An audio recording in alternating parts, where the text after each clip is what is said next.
Good afternoon, friends. Good morning and good evening, wherever you are from. All the way, I know that some are from all the way from Canada, and perhaps even those from Australia, and everyone in between. My name is Reverend Dr. Sivan Kit. I'm the Program Executive for Public Theology and Interreligious Relations from the Lutheran World Federation. So on behalf of the LWF and the Evangelical Lutheran Church in Southern Africa, Cape Church, as well as Bias Norde Center for Public Theology at Stellenbosch University, I would like to welcome all of you to this public webinar entitled Truth Telling and Resisting Disinfodemic, Promoting Media Literacy in Faith Communities. Now, I'd like to just set a few ground rules for our participation today. This is in a webinar format, so we can all interact in the chat box. May I recommend that you introduce yourself, and when you do, click to reply to all panelists and attendees. So direct it to all panelists and attendees so that everyone else know where are you from. Do let us know your name if you wish to, where you are from, which country you're from, what organization, and also perhaps your position or the work that you are involved in. So we'll use the chat box for all the questions and comments. My colleague from Stellenbosch University, Professor Dion Foster, he will be the one assisting you. If you have any needs, any questions about technicalities, but I think you should be able to follow our discussion. But that is the place for you to introduce yourself, ask questions, and even put comments. And I will draw from that afterwards. So please feel free to do so. Now, this webinar is recorded so that we can make it available for those who couldn't make it today. And we look forward to make this really helpful for everyone who is participating today as well as in the future. So just a reminder again, please do click to all panelists and attendees when you want to let everyone know what you are saying there. But if you have questions directed specifically to the panelists, you can just click all panelists if you prefer to be anonymous with your questions, which is fine. Now, this week is the Global Media and Information Literacy Week by the UNESCO. So it's interesting that we're doing this topic today.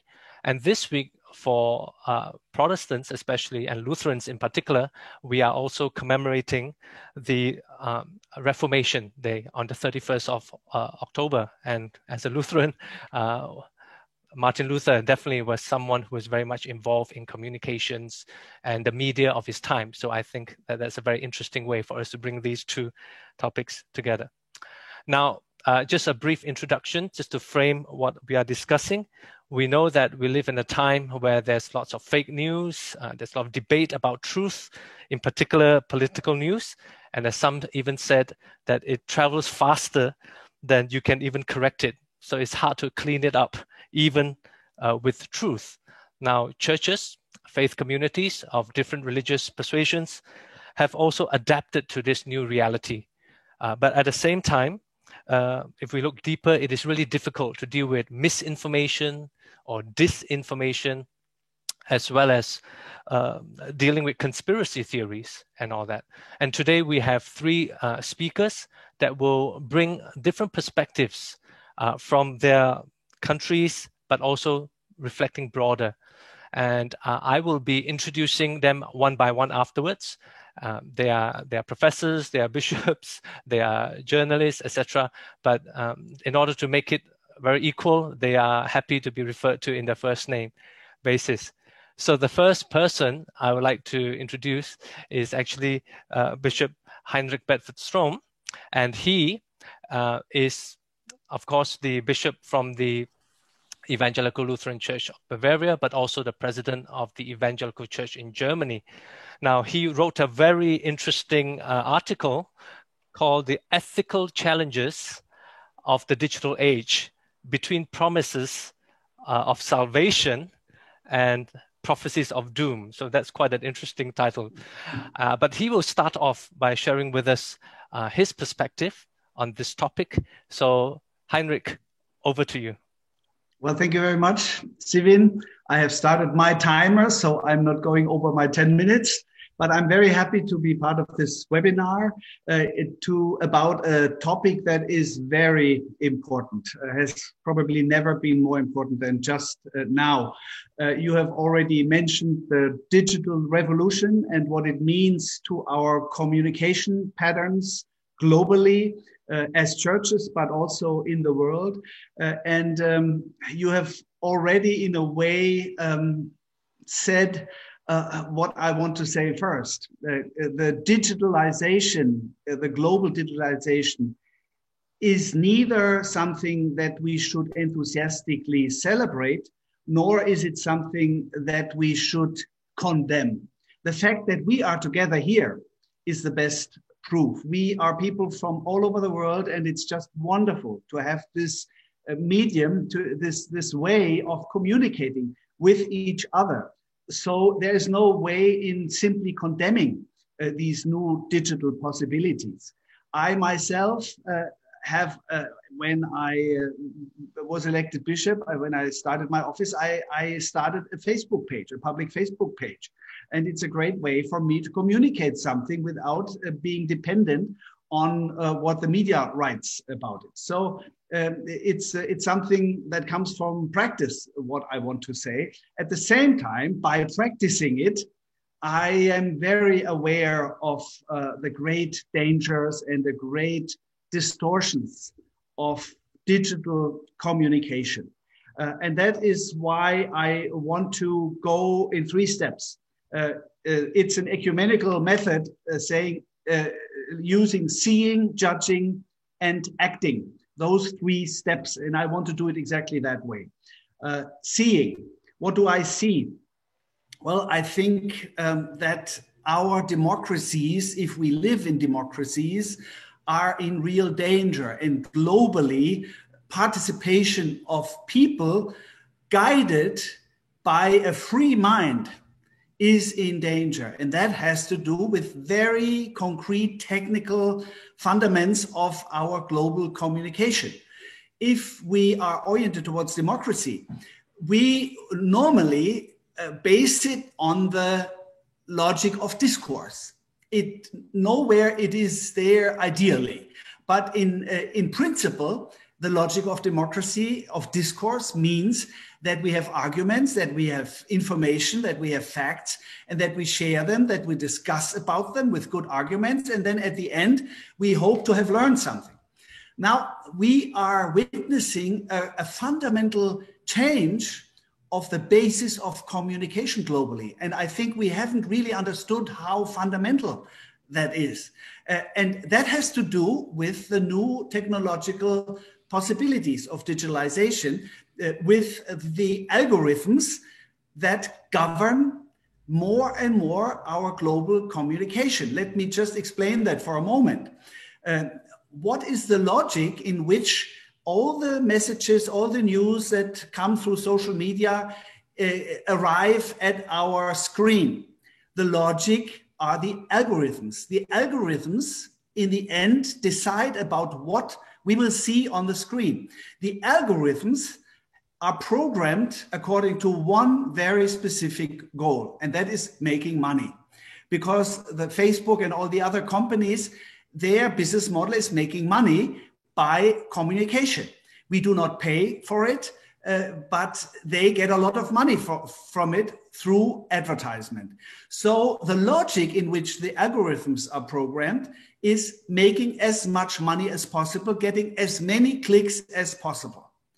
Now, if you know that studies have shown that nonsense, hate, all kinds of extreme contents get the highest number of clicks and the longest time of people watching it. Maybe because sensational things, even if they are absurd, are simply catch our attention somehow. But if we understand this mechanism, then the consequence is that extreme contents and even nonsense, pure nonsense, is really flooded onto our screens, and we start living in a parallel reality, in the understanding of those things being the truth. And if that is really happening more and more, if that is the mechanism that governs our communication, we are in real trouble, because the mechanism of, or the logic of discourse, which we need so desperately for our democratic discourses, if that logic is not the main logic anymore, we come into places that we have experienced in the recent years. The election of a president like Donald Trump is one example for it, but also now in the pandemic, it was already said, the conspiracy theories, they are complete nonsense. QAnon, that is one of these new conspiracy theories or movements. QAnon is complete nonsense, but nevertheless, it's hundreds and thousands that follow it, and it has very concrete consequences for our daily life, for the way we deal with the pandemic, for example. So I think we need to confront these mechanisms. We need to understand it, so it's not anger and rage that is increasingly governing our communication, but other values that we as Christians stand for. Respect for each other, love for each other, listening to each other. So we need to really challenge the mechanisms that create filter bubbles, create fake news, all these words that we use in German for these things that haven't existed 10 years ago. And now we use them even in English in our German language. So we have to really take this seriously. If this is what we see, what are the criteria from which we judge it? I think it's pretty obvious. That's why I don't need to speak long about it. The dignity of each human being. Every human being is created by God. That is a revolutionary, it's an amazing, it's a fascinating word about what human beings are. And the real challenge is, how do we live it? And what can we do so it is being lived in society? So those values are the basis for everything we stand for in the ecumenical movement: peace, justice, integrity of creation. How can these orientations, these Christian values, these goals for the world, how can they be promoted in the public discourse in a world that is threatened by nonsense and by hate? And by mechanisms that are the opposite of what human dignity stands for. And maybe one second thought. John 8 is a paragraph in the Bible that speaks about the truth. The truth will make you free, is what Jesus says. And I think a few days before Reformation Day, the day of freedom, that's at least what it is for me, that's a very timely word. The truth will set you free means looking at things, looking at the reality from the perspective of Jesus. So that is the challenge. And when we act now, since I only have 1.5 minutes left, if we act now, let me say, we need to act on an individual level. We need to responsibly deal with all those problems of digitalization. We need to develop an ethics of digitalization for our personal life, but also for society. We need to develop an ethic for algorithm programmers, a professional ethic. We need to confront the political mechanisms that make it possible. For example, creating boards that include all societal groups that really watch over the mechanisms, the infrastructure of digitalization would be a possibility. Why do we have public street building? Why do we have public access to water? And digital infrastructure is privatized, is owned by some few huge corporations. I think we need to make the infrastructure of digitalization socially responsible. So there are a lot of places where we can act as churches, as public churches, and as churches who use these means, who should use these means, but use them responsibly. Thank you. Thank you, Heinrich, for your contribution, and your timing is really in good German tradition, very much on time, probably even more on time than the German trains recently, I heard. So, and really you have highlighted the dangers of algorithms and the kind of market-driven type of ideologies that are behind it, as well as reminding us again about human dignity. And also it's interesting that how you bring this public dimension, and you are known as a public advocate of public theology and a practitioner of it. And it's really interesting because Donald Trump himself in 60 Minutes, this very controversial interview, mentioned that he could only be president because of social media to get his message across. But at the same time, as a practitioner, you know its perils, its promises, and its perils, and we will come back to this later. So thank you so much for this, and we will be moving on to our next speaker, Professor Anita from Stellenbosch University. And I'd like to invite her to come, and she is someone, a practical theologian, and she has written and edited on issues surrounding film, youth, as well as media related. But she also wrote a very interesting article called Living in the Digital Culture, and she talks about religion online religion and all that. Now, coming from the South African perspective, I think all of us are really interested to hear from you what you have to say on this topic, on media literacy and its related concerns. So over to you, Anita. Thank you, Servan. Can you hear me? Yes, we can hear you very clearly. Good. I would like to sort of do my presentation by first starting to say what does it mean media literacy means. I think literacy in general has to do with a skill, a competency to interpret and make a judgment.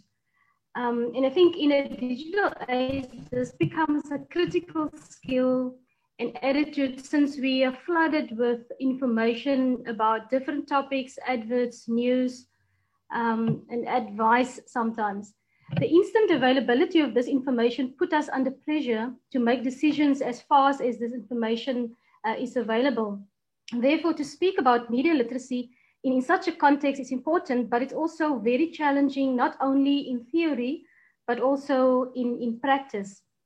I would like to share an example with you of my own experience about how do we sort of distinguish between what is fake news and what is so-called truth. I'm not sure if truth is the best word to use here, but about 2 weeks ago, just before I went to bed, I read a report online about a possible arrest of one of our top 6 members in Parliament. And of course, for me, that was kind of breaking news if it's true. And I got up to see the latest news update on one of the news channels that I perceive to be authentic or credible. And it was presented there as breaking news. However, the next morning, I tried to follow the development of this specific story, and it was now labeled as fake news. And a new angle was presented. One of the angles was that this person involved and his followers are actually spreading this fake news to gain some political points. Now, I must say, up till today, this person was not arrested, and the story is still cooking somewhere, and I'm not sure. It actually left me totally confused. Now, why am I telling you this experience? Is to illustrate something of how difficult it sometimes is to really differentiate between fake news and what is really a more plausible representation of reality. And therefore, I would like to argue that we should not assume truth, or just think that we will find truth as simple as that, but we should rather search for truth, and we should search for a more plausible representation of the reality. So finding truth, I think, is not a once-off event, but rather a continuous process for Christians or for believers, faith communities, but also when it comes to this flood of information coming from media. Then the next point I would like to touch upon is the nature and the power, I would say the power of the media. I think we sometimes talk a lot about the media, but we don't realize the real impact and how powerful the media actually is. I would argue that the media is not neutral, but it do actually encourage some values and actually embodied some values and encourage certain behavior. And one of the theories that I think assists me, although like in any theory, there's a lot of critique against this theory as well. However, it still sort of assists me to make some sense of how this media has actually developed and sort of impact our lives in our very existence today. And that is the mediatization theory. And somebody from Copenhagen that really works on this now quite a lot is Stig Javard. And he sort of argues that the media developed into an institution on its own that's got its own logic, and it's more than just a medium. In other words, it's more than just something that are used to communicate, but actually in this whole process, because of what the affordances, the characteristics that the media has, it actually has a long process and long-term impact on social life, on our worldviews, and even also on changing culture life, and religion is part of that. It also refers to the consistent and self-enforcing role of the media. And this process obviously accelerates over time. And it's also embedded, is like the previous speaker referred to, it's embedded in larger social processes. And the so-called fourth industrial revolution, the whole technology is actually the very basis, the driving force behind this. Therefore, I think we need to really consider what the media are and mean to us, and what is the impact, what impact does it have globally, but also in our houses and in our individual lives. Now, I think the media, like I already said, I think the media is embodying some kind of values, encourage us to have some kind of behavior that's in line with these values that they sort of proposes. But on the other hand, the media also expose or mirrors our values. And that comes out because the media is interactive. We can actually create and be co-owners and co-creators, producers. In how we use the media actually exposes who we are, what we believe, what we stand for. So therefore, we can sort of spread love and we can spread hate, we can create and we can destroy using the media. And I think faith communities specifically should, if I could comment on a few or make suggestions on a few things that I think especially faith communities should pay attention to is, first of all, faith communities should be more open to competing views. In other words, different views are also theological ones. And that's what the media is all about. You can have one story presented in the media, but if you open 5 different newspapers on that one day, you will have different angles on that story. It will not, all of them will not say the same thing, although they sort of represent one story. So I think competing in diversity of values is actually a core, I would say, value of the media, and something that faith communities can actually learn from. Because sometimes through our theology and kind of religious beliefs and systems, we actually lock ourselves out from the real world and don't sort of want to engage with that. So, but I think we have a social and a religious responsibility to decide what we believe, what we take only note of, and how we engage with diversity. And we have to be open to be exposed to different views, also theological views, because that can be enriching as it encourages us to develop a critical stance about our own convictions and beliefs. Because those that are different from us can actually mirror something to us about our own beliefs, which we never actually thought about. And the media also provide us with space for meaning making, as much as it could also confuse us. It seems that the media always have this ability to sort of operate in this double movement in effect. It's all never linear, the impact and the effect of the media. And I would say we need a new social contract and moral vision, assisting society to discern what is valuable and important, what is wise in a time when there is almost a surplus of information. Lastly, I just want to make maybe two comments about what have happened now, specifically during the lockdown period in the global pandemic. Many churches sort of moved on by going online totally. But I think maybe 2-3 things that we need to keep in line with the nature of the media that I mentioned earlier is when you do that, we need to sort of understand that we share, not only share, but we actually hand over in a big way authority to the audience. Because the moment you go online, you don't actually have that authority when you have offline. Now, many times we don't want to talk about power in religion, but religion is actually centered around power in a certain way.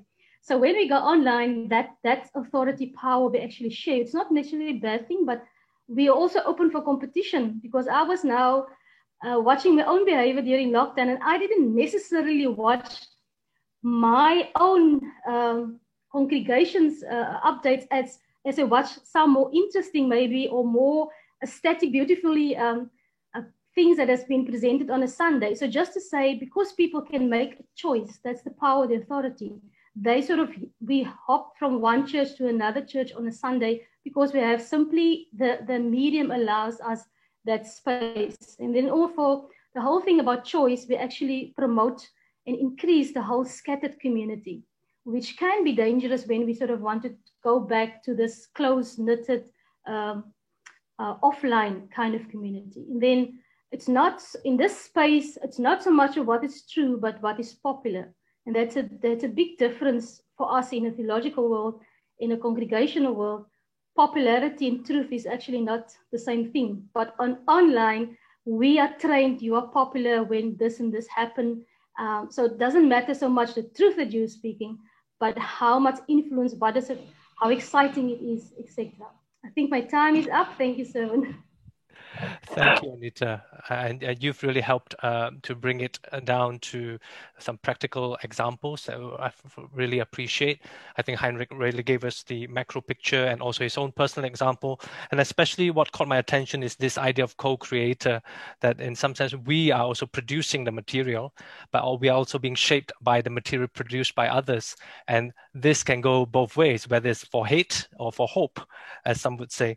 And this notion of competing views is something that is there. And Heinrich mentioned QAnon and other conspiracy theories. And those are so-called views that are competing for our attention and so on. And then, of course, at the end, you talked about this whole question of power and authority and choice, and making that link to popular. The notion of popular is interesting because we did webinars on populism and nationalism previously before this, and looking at media, all these connects in how they relate to one another. So thank you very much, Anita. We'll come back to you, of course, later, and we'll come back to Heinrich. But first, we will move to Malaysia. And thank you, Dina Zaman from Malaysia. And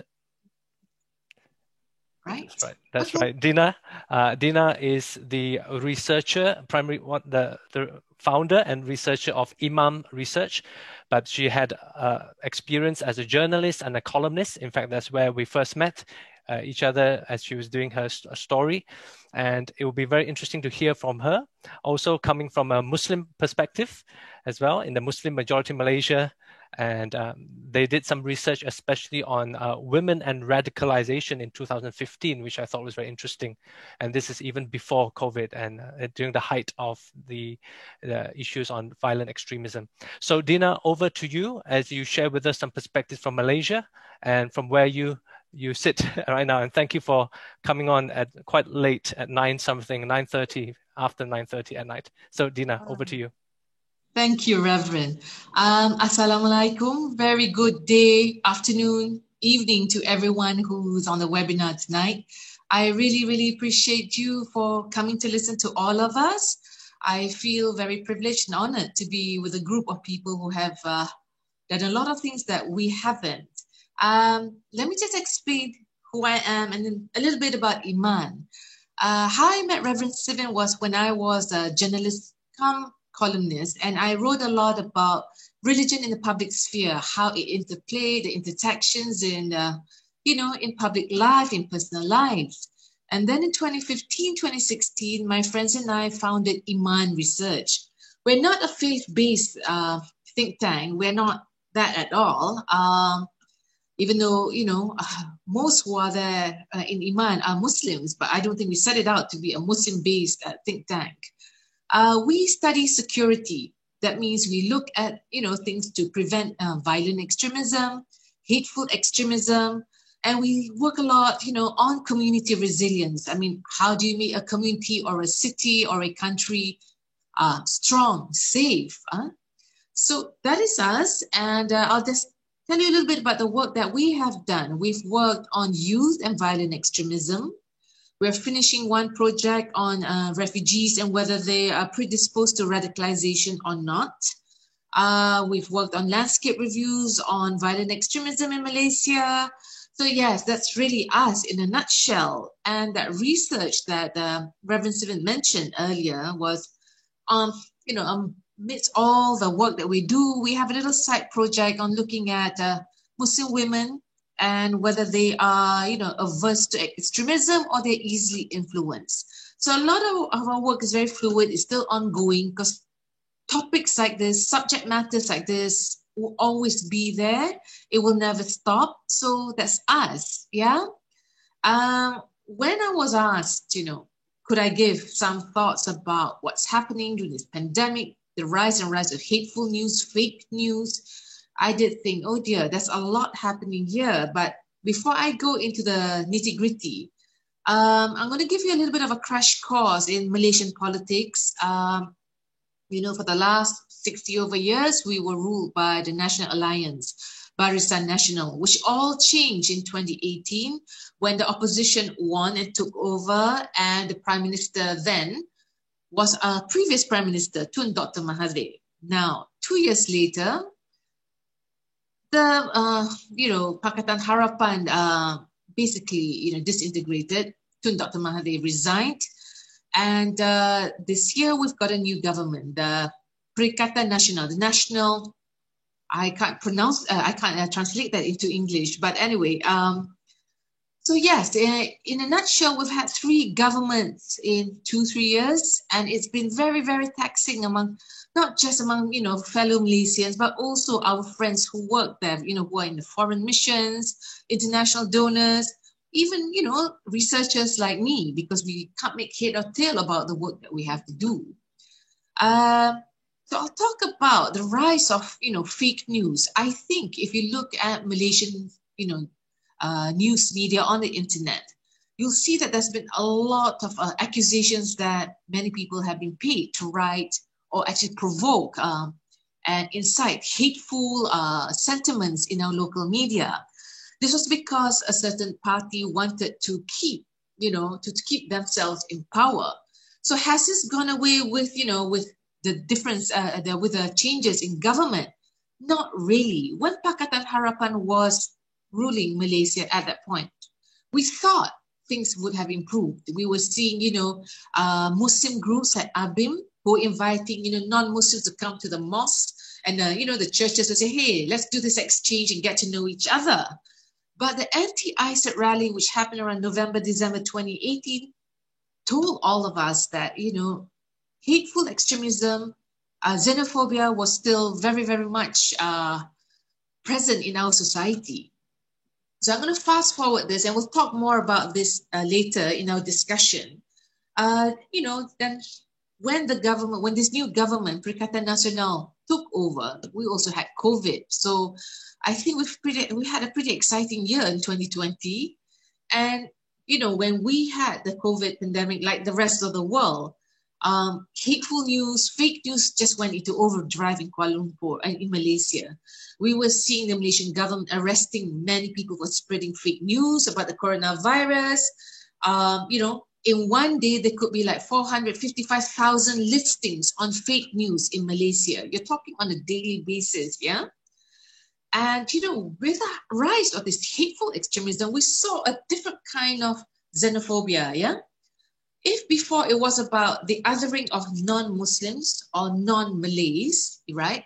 Suddenly, hate towards people like migrant workers and refugees came about, and it came out in full force. I think for many, many people, like my friends who work in human rights, humanitarian groups, while they acknowledged that this had always been around, they were quite surprised, like us also, that this was really rampant and this was really, really cruel.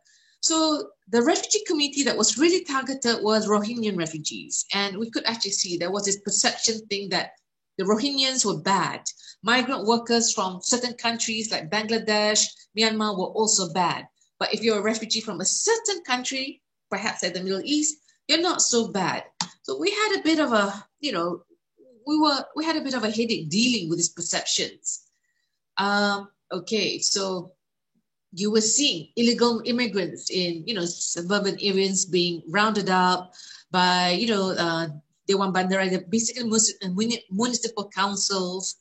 And when that happened, it was all happening during the lockdown that all of us Malaysians had to, endure. And already we were all stressed. We're thinking, oh dear, there were many people on the internet saying, you see, we are all suffering.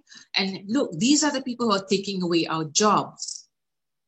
Now, when we also had the lockdown, despite Muhyiddin Yassin, our current Prime Minister's popularity then, yeah, I think his popularity is sliding now, but we won't get there until much later.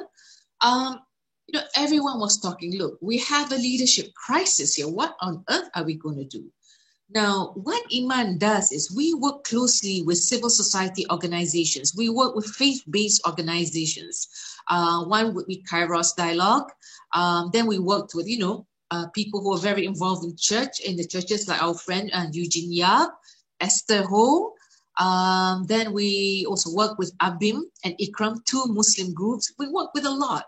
And everyone kept asking, look, how on earth are we going to cope with all of this? Because we also did not have the tools. If before we had to deal with hateful extremism among us Malaysians, this is a different kind of xenophobia and racism. So let me just go on. Okay, so we realized that, this is not very good for Malaysia. And what on earth can we do, there was a ripple effect in Southeast Asia. There was a rise in racist discussions. There was a possible targeting of people of Chinese descent. There were, many, if before there was a lot, now it increased. Anti-Shiite sentiments. There were, people rejecting calls for social distancing. There were closure of mosques. So we thought, okay, what on earth can we do? So I know I've got about another minute, right, Reverend? So, okay. The official line, right, was basically this. We discussed and said, I think that, look, while we have to deal with leadership crisis and changes, what think tanks like Iman and civil society and churches and faith-based organizations can do is we have to work together. We have to train each other on media. We've got to learn to deflect all these assumptions, all these sentiments. We also have to work closely with communities. It's not been easy. COVID has basically, I wouldn't say destroyed or killed, but it has hampered our efforts. I mean, there's so much press releases you can do, plonking it up on our website or on the internet, but we try. But let's discuss more about this during the Q&A session. Am I good, Reverend? Yeah, you did fine, and that's wonderful. Okay. Thank you, Dina, for just giving a crash course on Malaysian politics briefly, which was quite impressive. And also, but more importantly, also raising issues that I think many of us can all relate to. I believe the issue of xenophobia and also the whole concern about refugees, the othering of others, and what COVID has done really is I think many of us here can resonate, whether in the chat, and please feel free to give your comments and also the fellow speakers. Now, each of you are free to talk to each other. Maybe there are some insights that you heard from one another that really caught your attention. And also, I think, Dina, you mentioned not only about leadership, but also the importance of civil society working together. And I'm sure Anita and Heinrich, in their own respective contexts, also can resonate with that too. And so I'm going to just open this time up maybe for all of you to just maybe respond to one another. Maybe there are some things that you heard that really made you feel, okay, this is something I can relate to.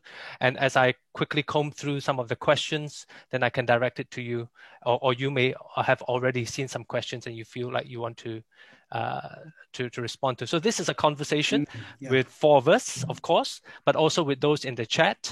And Dion is going to help us capture this. So yes, anyone would like to, maybe Heinrich, you might just want to share some thoughts, just listening to our colleagues. First of all, I must say that I regret that I couldn't listen to more than 10 minutes to each of the two of them, because it was so inspiring and so many insights that I would like to talk about. But let me just say two things. I think Dina made a very important point at the end by highlighting the importance of civil society, even though it's become difficult with the pandemic right now. But I think that is a very important place to look at for us as churches. If we live, all the people who are now connected to us, we live in completely different contexts. Some contexts could call themselves democracy, others are more a dictatorship and authoritarian regimes. So the places are very different. And so the public theology is always contextual. But I think the importance of civil society, no matter how developed it can be, is in place everywhere.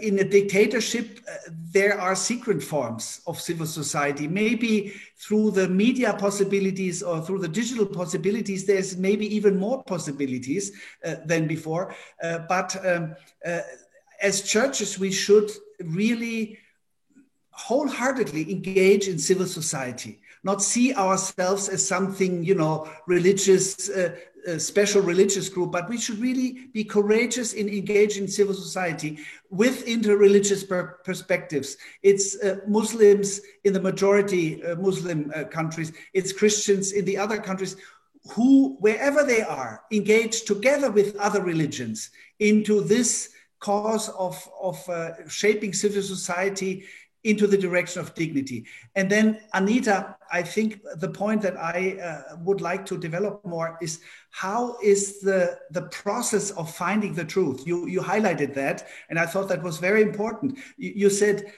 truth is not coming suddenly. Truth is developing, or finding truth is a development.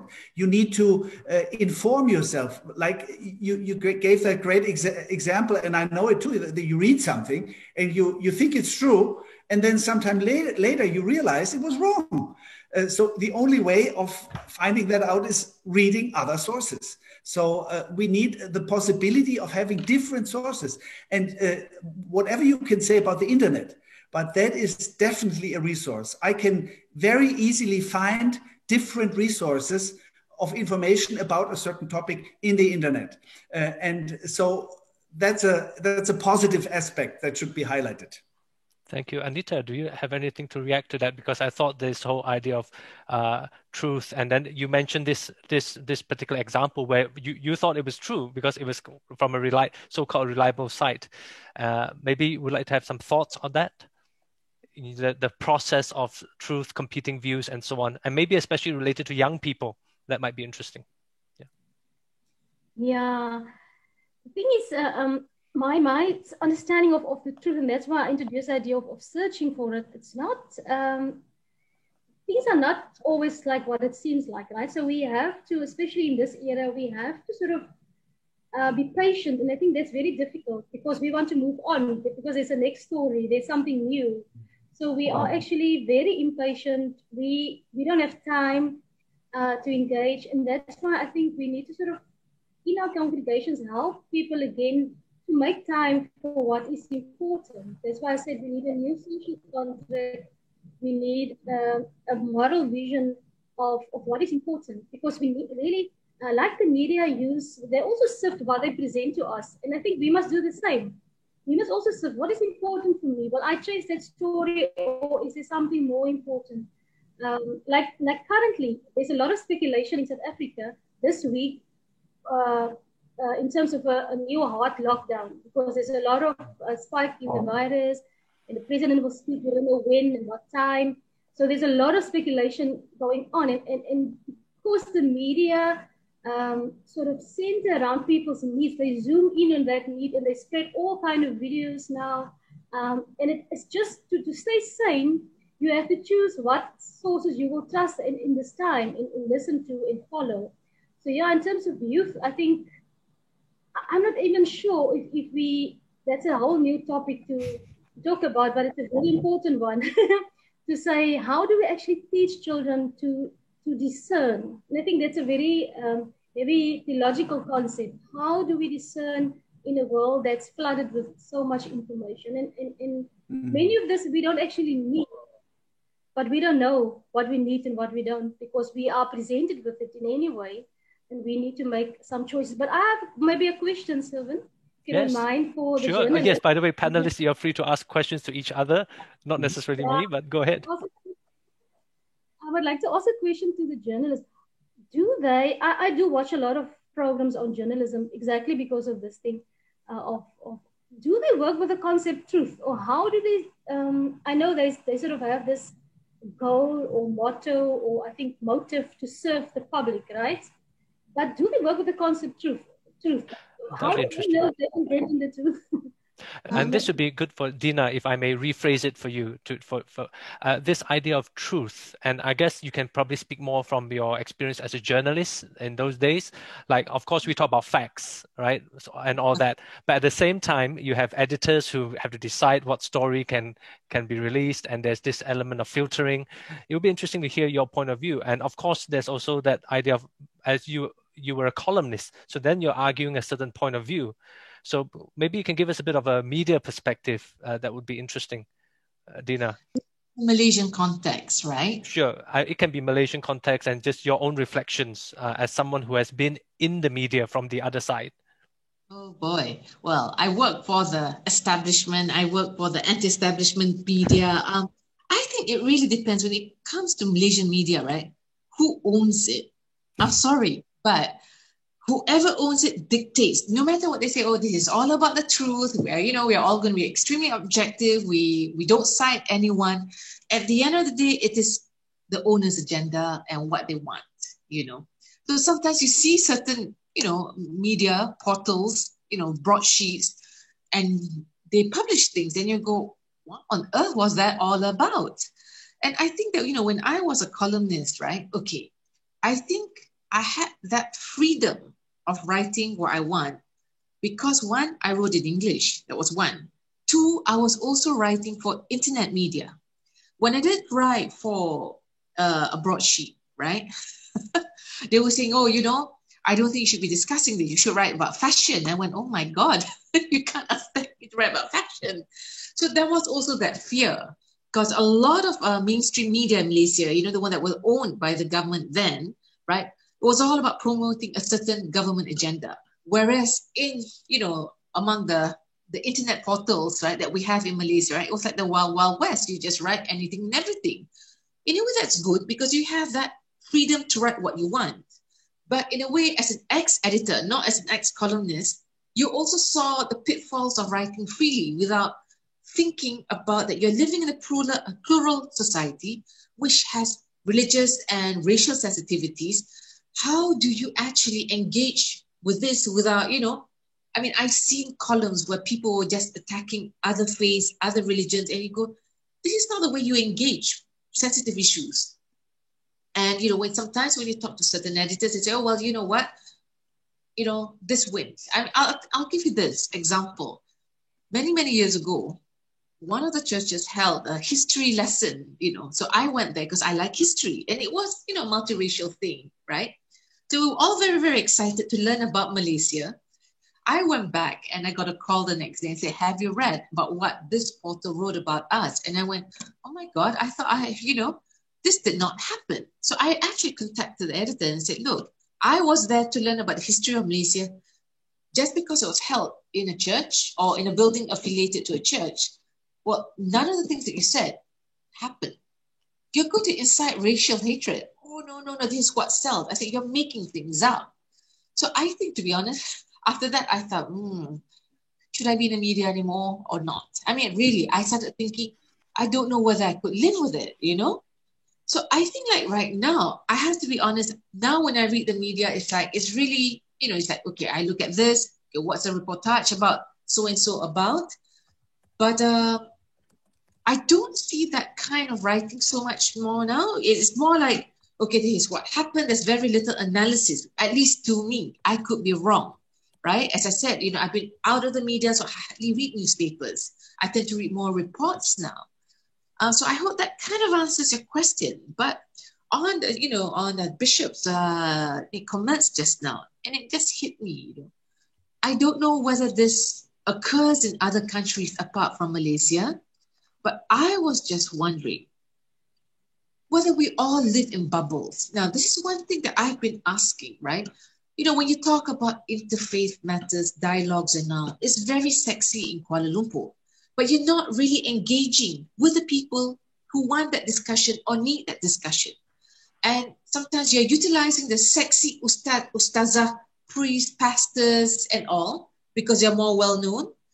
But I've always felt that the biggest resource is that mom and pop ustads, ustazah, priests, the not so famous one, but has a lot of engagement with people in their homes, And I've always said, if I had that kind of money, right, I would do a training thing. I said, ustads, father, auntie, look, you're all community leaders. We have a problem here, right? And one of the things that I think that we're most effective for, at least in my mind, and this does not, this is my thoughts, okay? In Malaysia, even more than the internet, right? The power of WhatsApp is really, really strong. My mother sends me all kinds of stuff to the point that I have to refer to our ustaz and say, is this even true? Then I had to go back to my mother, you stop forwarding all this stuff, okay? I got it from YouTube, it must be true. Ayo, Reverend. So I'm like, so you had to help your mother. Yes. But the thing is, for a certain generation and a younger generation, right? Tech is basically like the handbag, like the wallets. It's even more important than the identity cards. You don't have a phone, you'll die in Malaysia. WhatsApp and YouTube are actually really, really, I feel that when you talk about faith-based work, when you talk about, faith communities dealing with this, you need to start using those two apps in a more, in a very clever way. Dina, just before, I thought it's interesting. Of course, I was slightly leading Anita when I said youth, but actually, based on what you're saying, it's really an intergenerational issue. And Heinrich, I would be interested because you have more than 18,000 people following on your Facebook, right? And there's a question here that talks about what do you think of churches and faith groups? What should they prioritize in order to support media literacy? So I'm just wondering how you, as a practitioner of someone using social media, what's in your mind? Because earlier, I think Dina talked about the ethics of media, but any thoughts on that? How yes, proceed? I can maybe connect the answer with what Dina said before, and with the question that was also asked in other questions, what is truth? And I think we must deal with truth responsibly, and we deal with truth from a very specific but universal perspective, which is the gospel. And when people said in the chat, Bolsonaro uses John 8 as his motto, I couldn't believe it. I was not aware of it. And I'm very thankful for these comments because I have to give a sermon on John 8 on Friday in a city in Germany where the Lutheran treatise on Christian liberty is conserved in its original version. So I'm looking forward to seeing it then. And in this sermon, I will speak about truth and about freedom. And now I hear Bolsonaro, probably in his evangelical context, uses this quote to legitimize his policies. That gives me once more, even more reason to say that I think we need to distinguish between two aspects of truth. The first aspect is simply the facts. Dina told us about it, that even the facts are distorted sometimes. And we all probably still have in mind this very strange new word that was invented by a co-worker of Donald Trump, alternative facts. I hadn't known that there was anything like alternative facts. And it was about counting the numbers of the people that participated in his inauguration. Everyone could see from the air photos that it was much less than with Obama. But he simply he simply said the opposite. And then his aide said, that's alternative facts. So we're dealing with the question whether if you see 5 people in front of yourself and somebody says, there are 10 people, whether this is an expression of opinion or whether this is a fact or a non-fact. It's wrong. And I think the latter must be the perspective in which we should still deal with facts. There are some things that are simply wrong. And as churches, as much as any other in society, we need to say that very clearly. That's why I have called QAnon nonsense, nothing more than nonsense. And that needs to be clear. We cannot have a slippery rope happening with what facts are.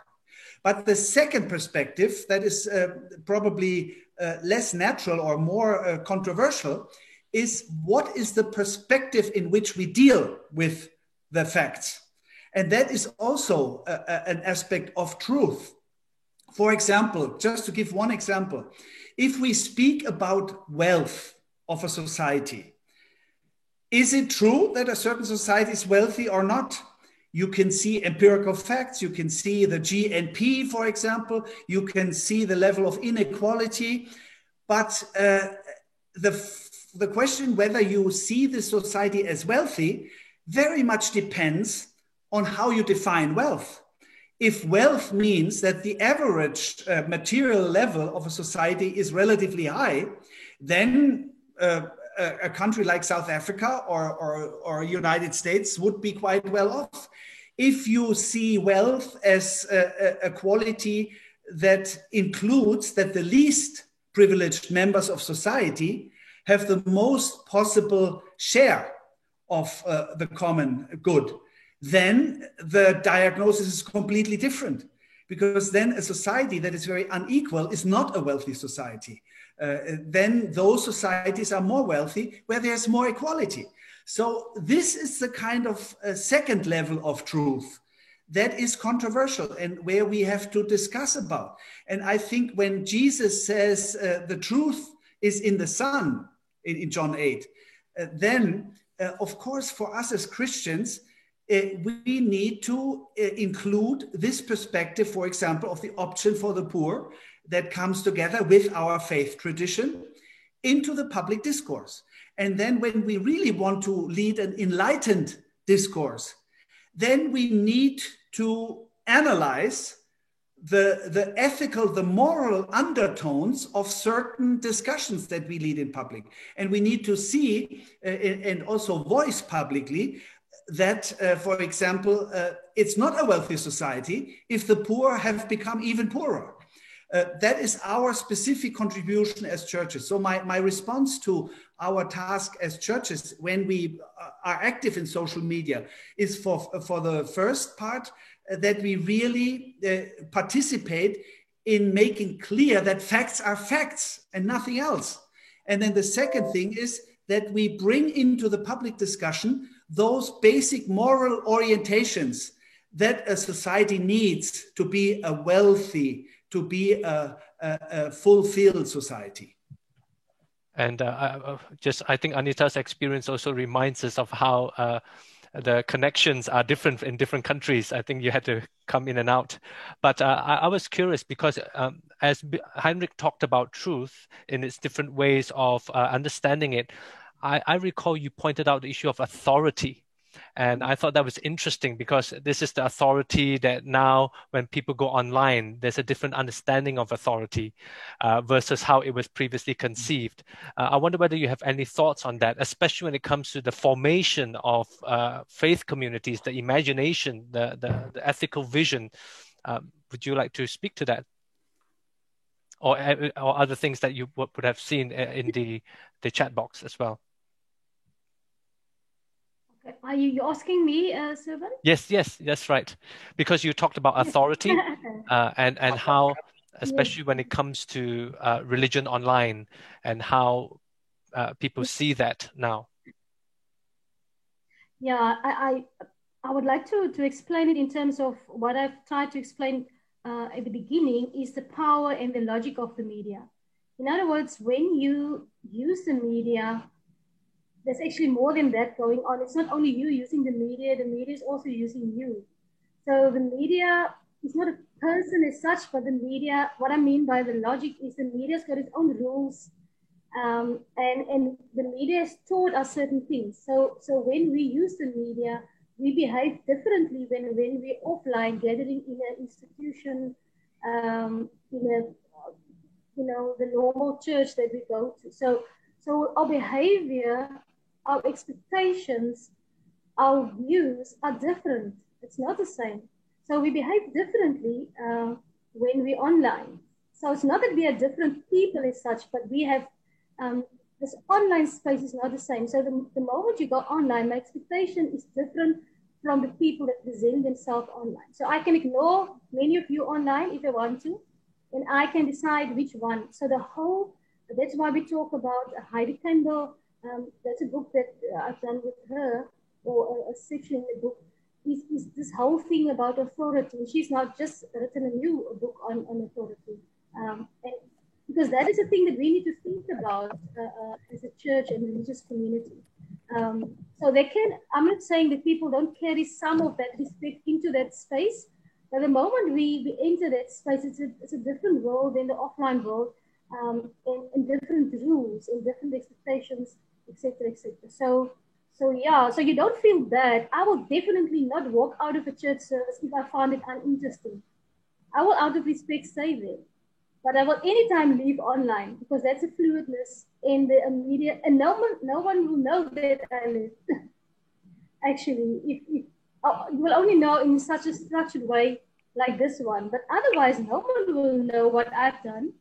So it's a different context in that sense. So I don't want to put it against each other, but I do want to sort of say our behavior and expectations are different in that context. So so it's not longer when you go to an offline church, then the power is so much in the pastor's hand. He sort of regulate the whole thing. So we stand and sit when he says so. It's actually crazy when you think about that. Yes, we don't indeed. move and do anything until he says so, she says so. But in that space, we are actually in control. We switch it on or off. We actually bother to do it or not. So that's why there's the shifting of authority. So there's a playful way. Mm-hmm. That's what I... Thank you. Heinrich, I think you wanted to say something. Yes, and of course, Dina, you can chip in later. Unless Dina wants to say something first. No. I just wanted to reply. Okay. Yeah.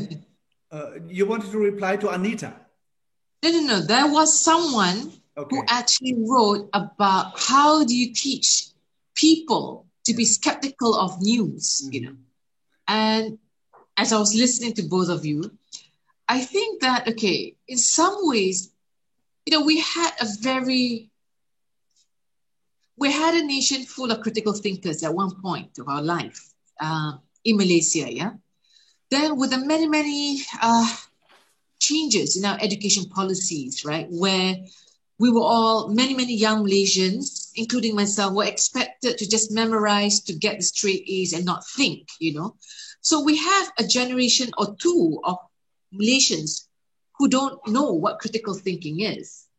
But at the same time, now, when I look at the young and also the older, slightly more senior people than I, they're actually converging and meeting together to discuss a lot of things, So I think education is very, very important. critical thinking should be taught, and also literature in schools in Malaysia. It should not be science. The sciences should not take precedence. We need to talk about writing. We need to have critical thinking. We need to have the arts. Yeah. I think also exposure to other cultures are very, very important. We need to read. We're not exactly a reading society in Malaysia. Those who read are of a certain, intellectual elite, or those who are very curious enough to know about the whole world. And books are very expensive in Malaysia. So, people turn to the internet for free things, but you don't exactly exercise your mind, So we have that in Malaysia. But I suppose to the person who asked, how do you look at fake news and how do you know whether it's fake? I think you have to counter-refer. I mean, look, sometimes I fall for it. It can be very, very convincing. But then a friend will actually say, that's fake. What you posted on Facebook was rubbish. So then you have to reflect back and say, okay, why is this fake? Where have I gone wrong? Why did I fall for it? But it is a problem because now the way they've manipulated language to the point that you actually think it's true. And in the works that we do, right, when we actually study, like, for example, ISIS, not the Malaysian think tank, but ISIS, the militant group, they have a magazine. And I'll tell you this, the magazine is of National Geographic quality. It's that good. They've got fantastic design house. And, if you are not familiar with the Quranic text or your religion, right, if you're very new to your religion or have very little understanding of Islam or any religion, it's easy for you to fall for what's written in this kind of text. Because they'll say, for example, what is haram, what is unlawful, right? What they'll do is they make it almost similar to what really is unlawful in our faith. So you think, yeah. And then boom, you've actually fallen and absorbed, very racist and very extreme ideologies. So we have to also be very, very, I keep telling people, you have to read. You must understand what language is. There's no point writing fantastic stuff if you don't know how language can be manipulated, can be tweaked here and there. And I think one thing with the digital media and all, we want everything fast. Nobody wants to, nobody wants to actually look at how words are being used, where the commas are, where the colons are, semicolons and all that. I may sound like a person of my generation, but my frustration is that nobody is looking at that properly these days. So that I hope that answers that person's question about, being skeptical and all. But I was listening to you, Bishop, and to Professor Anita also. I think it's not just the faith-based communities, we have a lot of problems. We are talking about, toxic nationalism on the rise, right? And it's become very, very popular because it feeds into your fear, I'm actually doing a side project on the Malay identity in 2020.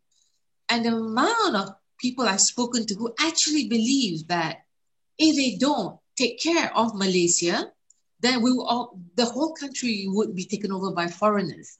And that narrative is getting stronger. And you go, oh my, it's 2020, you're educated, and yet you think this way. But I do have faith when I talk to people who you can consider as Islamist or Christian or Catholic, right? Those who've actually gone to a school where there is a system of critical thinking, they're actually able to say, look, this is my faith. This is the framework I work with, but I know what's being said out there is wrong. It does not, fit in with my God or nor what I have learned. So I have faith in that sense that, not all Malaysians, not everyone in the whole wide world is hateful or an unthinking person. But that's me being positive. That's me trying to think, the world will work out somehow. Dina, for some people, when we look to Germany, and especially those of us who are wearing collars, we see Germany as the pinnacle of academic studies and all that. But Heinrich would tell us that there have been really serious challenges with populist thinking and that kind of rhetoric even in Europe today. And I guess there will be some interesting insights from him as he deals with this. I think, Heinrich, maybe you could share with us also, you could have wanted to respond to Anita also. Yeah. I think this is something that's very pressing in Europe as well. Well, maybe first I want to say something about how we deal with the flood of information. And it has to do with the rise of populism. I think dealing with information is today a completely different issue than it used to be. There were times when we were trying to get information where the lack of information was the problem. Now we're flooded with information. So what we need are gatekeepers. Never before have we needed gatekeepers so much as now. Gatekeepers are people who sort out information for us and give us trustworthy information, because we cannot do it ourselves anymore. It's too much.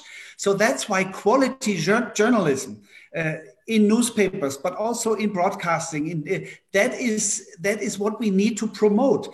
I personally, as a bishop, I spoke out for quality journalism in public, which means that we need to pay people, journalists who do research, who are part of a team in a newspaper or in public TV or whatever it is, who have time to do research in order to give us information that we can trust, that we can rely on.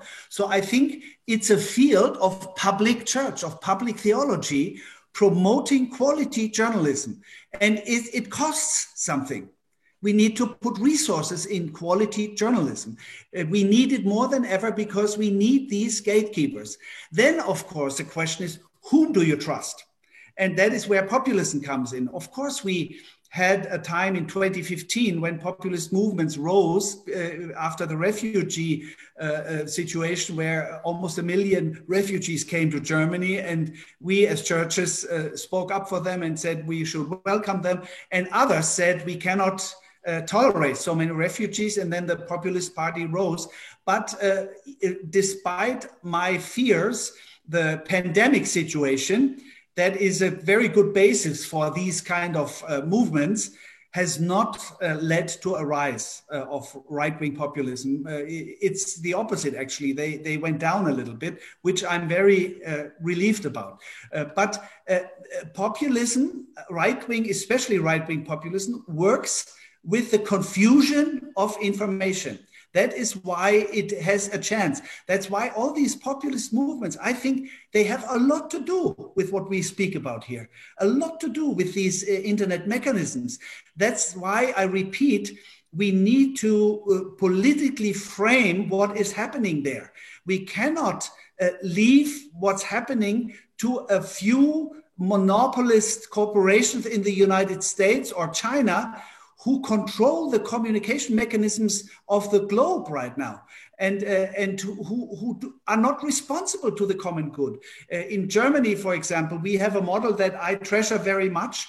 It's called public law journalism. It's not state journalism in the sense that they're simply voices of the government, but it's a publicly financed information basis, which includes being boarded by a pluralist team of people from all kinds of wings of society that makes sure that our constitutional center, the dignity of the human person, is really respected in how news are made, how broadcasting is done, and all these things.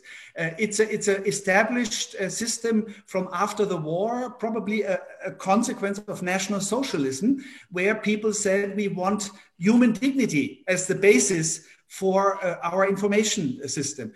And that has come under pressure from the right-wing movements, but so far it's stable, and it's a basis that connects pluralism with really watching over the public culture of information. And that is just one contextual example from our part. But I think the power of who can give information, that is a key issue. And I think power must be controlled. Power must be publicly, democratically controlled.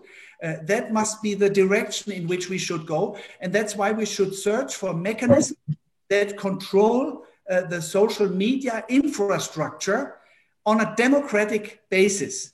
There are proposals for this, but we need a public and civil society discussion on where those mechanisms could be and how we could establish them. We need it globally, so it's not just only one region of the world that has access to such public frame of the social culture framework. It's basically today a matter of culture, the internet. And that's why we cannot just leave it and leave it to private forces. Thank you. And I think that's really interesting because this also reminds us as faith communities that we have a role to play as faith leaders, especially in the realm of culture. You did mention legislation, the importance of regulation and others. And I think Dina also highlighted ethics as well, even for those in the media. And Anita also talked about different ways that we conceive about authority.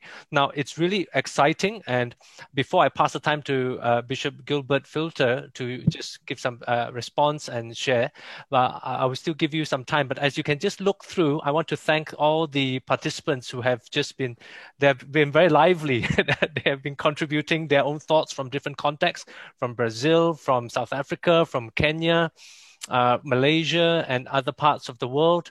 And so we will use Chatham rules later. I will try to find a way to summarize some of the insights and have a follow-up email so that everyone can benefit from some of these discussions. And there are others who have posted some links to writings that will be resources. I mean, our goal today was very modest in this webinar, is to just bring up the issues so that we are conscious and aware, but also have some conceptual tools and practical tools to move forward. But before I pass to Gilbert to kind of have a closing comment and reflections, I would just maybe just go through one last round. If any of you would like to say some closing remarks about this topic, and maybe we can start with Anita. For you, if there's anything that you would like to say, of course, Dina, you can share as well. And of course, Heinrich, if you have anything to wrap up. Just some closing comments for our participants from your perspective for today. Yes, maybe two things. I think in our faith communities, we do have a lot of opportunities where we can educate people and where we can talk about these things in a very secure and in safe spaces. So I think we should talk about it. It's not all, we should not always just preach and read from the Bible and those kind of things, but we must talk about realities in life and that makes life better for us, that gives a better quality for life in this digital age. So I think this is one of the things that we should take up. But the next thing is that I think the youth, I don't think even they take note of the news. I was just talking to, before this meeting, I was talking to my sister's daughter. She's now at college.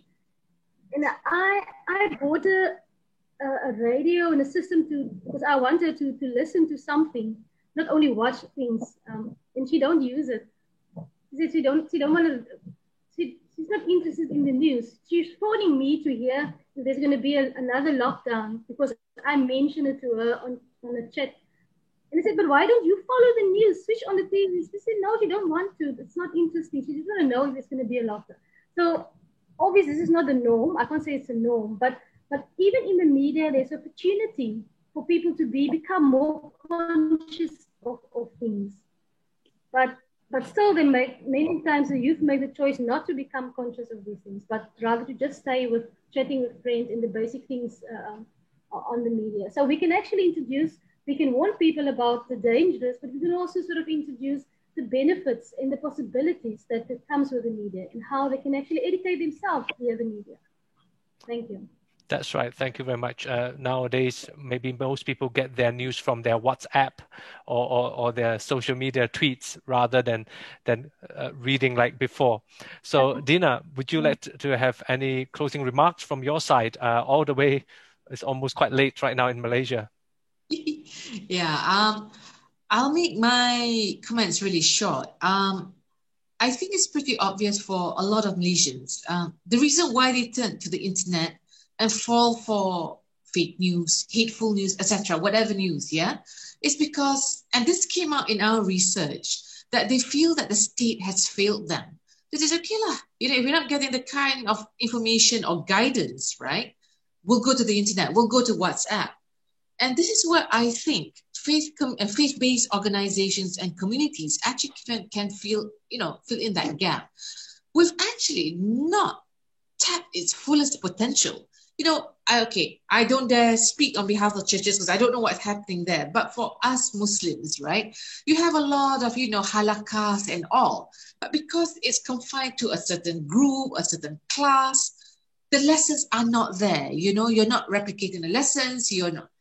So I think that there's so much that you can do. And this is something which we have to do. Because if Malaysians feel, who on earth can we depend on? Then I think this, the mosques, Abim, Ikram, all the churches, they should all come together and say, all right, we've got to help our people. We've got to make some sense out of all this craziness that we are going through right now. And, Reverend, you know what's going on. Every day we're all praying. I said, ayo, what's going to happen next? So I think, I'd like to end this with, I think this kind of conversations are very, very important. I would hope that after this, whatever we said to each other, that if we made, or at least if I made sense, we can actually use this to do a program, do something. Because I think we really need a lot of healing right now. Thank you, Dina. And Heinrich, some closing comments from you before I pass it to Gilbert. Well, this issue of communication, of media, is definitely a global issue. We are not only talking on a global level here, but the whole issue can only be dealt with globally because the internet is a global thing. It's not a national thing. So the question is, what can we set against the power of global mechanisms? And I come to the beginning, to what Dina said, civil society. And so the question is, where are the forces of a global civil society? And my response is religions. And now I speak for the churches. The churches are the ideal agent of global civil society because we're rooted locally in parishes, in communities all over the world. And at the same time, we have this common universal horizon. And that's why we should build alliances of a global civil society. One person in the chat asked about how we deal with secular groups. I think since God reconciled the whole world, ton kosmon, with God in Christ, ton kosmon, not just the Christians. We need to be there for the whole world. And we need to build alliances with secular people, with people of other religions, who put human dignity in the center. Human rights are something that is very closely related to Christian roots, to Judeo-Christian roots. And the dignity of the human person is a secular way of saying every human person is created in the image of God. That must be the driving force of our global civil society activity as churches. We live from the faith in Jesus Christ, who was the radical love. And that is how we should act globally. And thereby we can become salt of the earth and light of the world, which is what Jesus called us to be. Thank you. I think ending on the note of this global civil society and radical love, that I believe that secular as well as people of other faiths can also resonate with, because we are called to love our neighbors and to take care of our neighbors. And how can we be neighborly even in the midst of this craziness of the world that Dina talked about, and with improving not only religious literacy, even basic literacy, and also media literacy. Mm-hmm. So thank you very much for a wonderful panel, Heinrich and Anita and Dina. And we would like to invite Bishop Gilbert to come and just give us some closing comments and some words of thanks. So thank you once again to all our panelists. Now, thank you to the panelists for aptly responding to that question and highlighting many important aspects of in sharing information and also the dangers around disinformation. Because we all agree that information is necessary to empower people. And therefore, a part of being church is to speak the truth, not only for the people, but with the people. So engage with the people where they are in their communities, highlighting the role of civil society and church or faith communities linking up with them is very important. Heinrich briefly mentioned the See Judge Act, and I think that plays a very key role in our response as churches, verbally or action, because word and action do belong together, that we need to focus on that.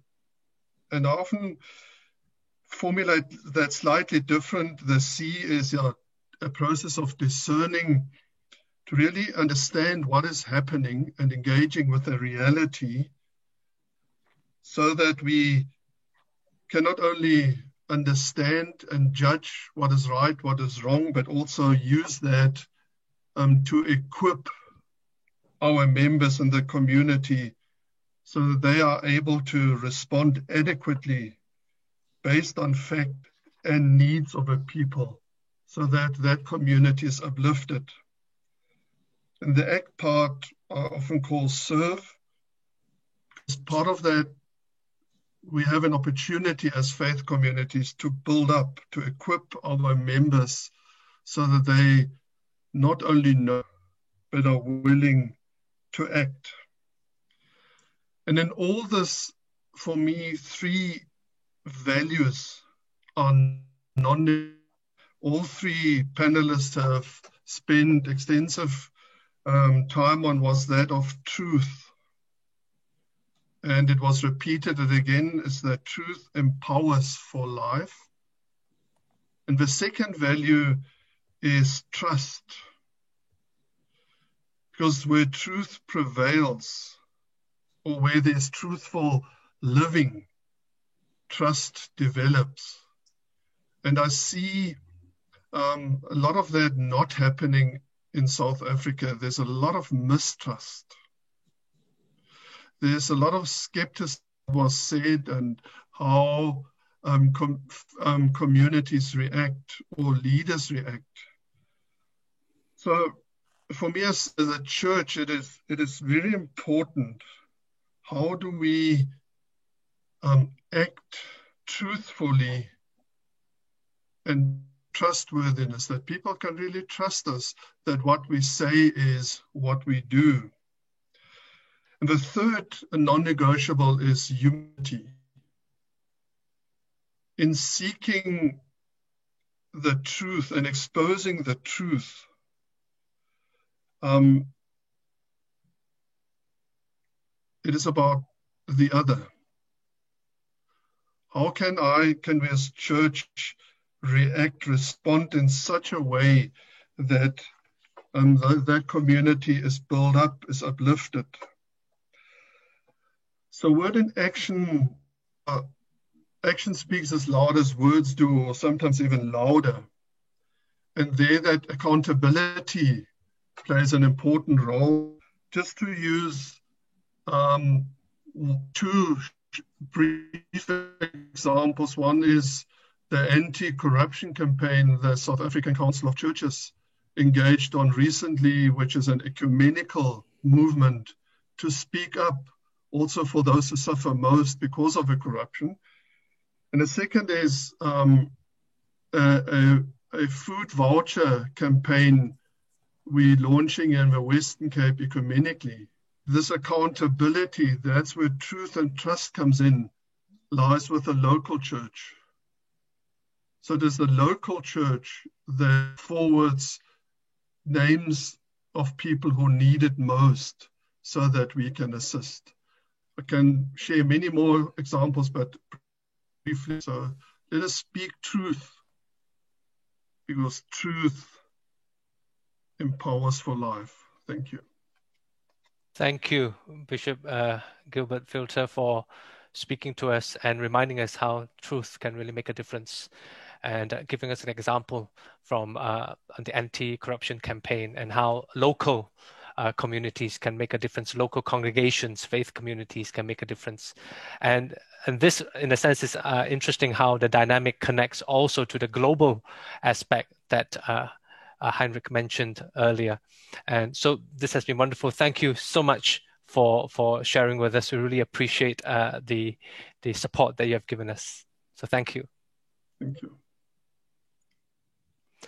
So friends, we have come to the end of our webinar at 4 p.m., at least Geneva time, and whatever time that you're at.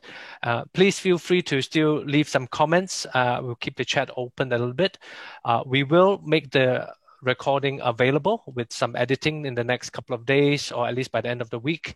And I also hope to be able to send you a follow-up email with some of the resources that was recommended in the chat, as well as the articles that have been written by our panel of speakers. So I would really want to thank you for spending this time with us, and from the Lutheran World Federation, and also the Evangelical Lutheran Church of Southern Africa, Cape Church, and also Stellenbosch University.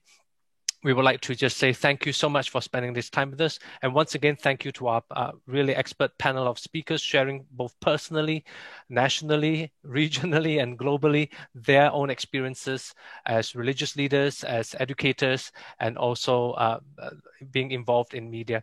So this has been a very good time. So thank you very much for joining us. And we're looking forward to have you again with another public webinar soon in December, where we'll talk about inter-religious solidarity in the time of pandemic in COVID-19. And this will be focused from a youth perspective, and we will give you more information in the coming days. So once again, thank you very much, and goodbye.